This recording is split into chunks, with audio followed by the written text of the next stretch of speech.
Hello friends, कसे आहात तुम्ही सगळे?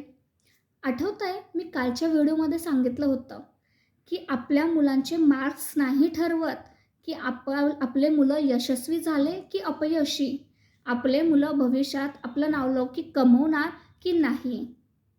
पण प्रत्येक पॅरेंट्सला आपल्या मुलांकडनं अपेक्षा असते की माझ्या मुलाने खूप चांगले मार्क्स मिळवावे, आयुष्यात खूप काहीतरी मोठं करून दाखवावं, खूप यशस्वी व्हावं. पण कधी विचार केलाय यश मिळवणं म्हणजे नक्की काय असतं? ॲक्च्युली ह्या गोष्टीचा विचार मी सुद्धा कधी केला नव्हता. पण माझ्या एका फ्रेंडने मला एक प्रश्न विचारला, की "शीतल, तुला आयुष्यात कधी असं वाटेल किंवा कोणत्या स्टेजला गेल्यानंतर वाटेल, की तू आयुष्यात सक्सेस झाली, तू यशस्वी झाली?" आणि तेव्हा माझ्या डोक्यात ट्यूब पेटली, की नक्की यश म्हणजे काय आहे? माझी यशाची कल्पना काय आहे? आणि जेव्हा मी विचारात पडली, तेव्हा मला कळलं, की प्रत्येकाची यशाची कल्पना ही वेगवेगळी असते. ती काळानुसार, वेळेनुसार बदलत जात असते.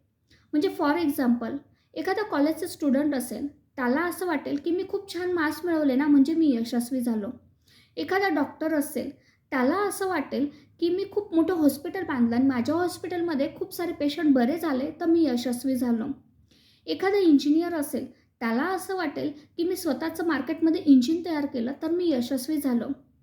किंवा असाही एखादा असेल, की त्याला असं वाटेल, की मला कोणतीही डिग्री नको आहे, पण माझ्याकडे जी स्किल आहे, त्या स्किलने मी खूप सारा पैसा कमवावा, खूप मोठं घर घ्यावं, त्या घरासमोर खूप साऱ्या गाड्या असाव्या माझ्या, म्हणजे मी यशस्वी झालो.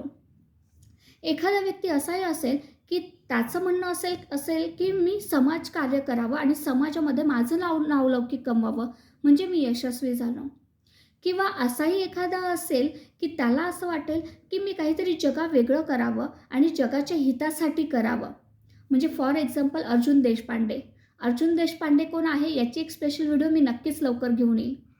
किंवा एखाद्या गृहिणीला जर विचारलं ना, की तुझ्या यशाची कल्पना काय आहे म्हणून, तर ती म्हणेल माझी मुलं जर खूप सारे शिकले, खूप चांगले शिकले, खूप मोठे झाले, तर मी यशस्वी झाली असं मला वाटेल.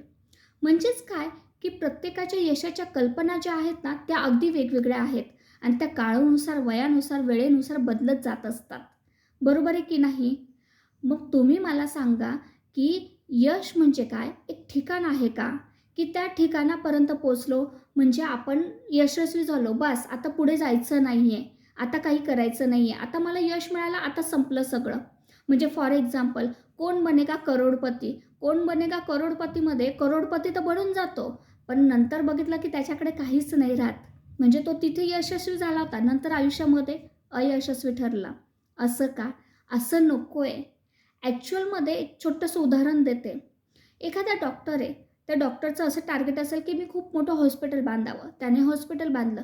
त्याचं टार्गेट असेल, की माझ्या हॉस्पिटलमध्ये खूप सारे पेशंट बरे होऊन जावे. मी खूप साऱ्या सर्जरी कराव्या. तेही केलं. मग आता त्यांना यश मिळालं, एखादा अवॉर्ड मिळाला, खूप मोठा अवॉर्ड मिळाला. आता त्यांना यश मिळालं, झालं. मग आता पुढे त्यांना काहीच करायचं नाही का? त्यांचं पुढे आयुष्यात काही टार्गेट नाही का? की आता आपण मी यशस्वी झालो, आता इथे थांबलो, बास संपलं. असं नाही ना होत कधी. यशस्वी होणं म्हणजे काय, की आयुष्याच्या शेवटच्या क्षणापर्यंत माणसाने जी पद, प्रतिष्ठा, संपत्ती कमवली आहे ना, ती शेवटपर्यंत टिकली पाहिजे आणि ती टिकवता आली पाहिजे. ते म्हणजे यश आहे. आणि जी आपण संपत्ती, प्रतिष्ठा जे काही टिकवतो किंवा जे काही आपण मिळवतो आहे ना, ते समाजासाठी सुद्धा उपयोगात आलं पाहिजे. ते म्हणजे यश आहे. म्हणजे बरीच अशी लोकं असतात, की आज ते सक्सेस होतात, पण उद्या त्यांच्याकडे काहीच नसतं. जसं मी आता करोडपतीचं उदाहरण दिलं. पण ही लाईफ नाही आहे, हे यश नाही आहे. यश आपल्याला जीवनाच्या शेवटच्या क्षणापर्यंत टिकवता आलं पाहिजे आणि त्याच्यासाठी माणसाकडे सातत्य आणि चिकाटी असली पाहिजे. तेव्हाच माणसाला खरं यश मिळतं असं म्हणतात. मग ते यश, ती सातत्य आणि ती चिकाटी कारण माणसाला आत्ता तर मिळतेच, पण जीवनाच्या शेवटच्या टोकापर्यंत सुद्धा घेऊन जात असते. आणि जर तुम्हाला माझी गोष्ट पटत असेल, तर प्लीज लाईक करा, सबस्क्राईब करा आणि जास्तीत जास्त लोकांना शेअर करा. म्हणजे प्रत्येकजण विचार करेल, की माझ्या आयुष्यात माझं यश म्हणजे नक्की काय आहे किंवा माझी पुढची पायरी काय आहे. Thank you so much.